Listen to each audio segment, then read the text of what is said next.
ஒரு போர் சூழல் அப்படிங்கிறது வந்து நம்ம வந்து டிவியில் பார்த்து ஒரு நியூஸில் பார்த்து புரியாத மொழியில் பார்த்தோம்.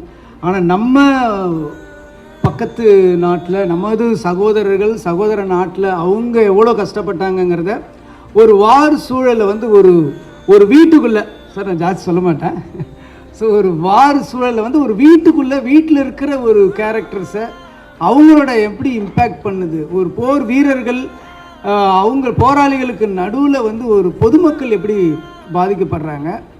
ஒரு சாதாரணமாக நம்ம வந்து ஒரு திருமணம்ங்கிறது நமக்கு எவ்வளோ ஒரு சாதாரண ஒரு மறக்க முடியாத ஒரு நிகழ்வாக இருக்குது.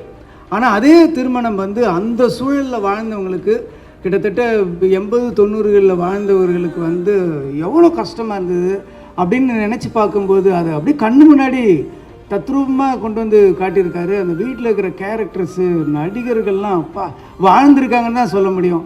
அந்த காஸ்டியூம் சொல்லும், அந்த போட்டிருக்கிற அவங்க ட்ரெஸ்ஸு வந்து அந்த கதை சொல்லுது, அந்த செவர்கள் அந்த செவத்தில் மாட்டியிருக்கிற படங்கள் வந்து அந்த கதையை சொல்லுது. ஸோ எல்லாமே ஒரு கிட்டத்தட்ட ஒரு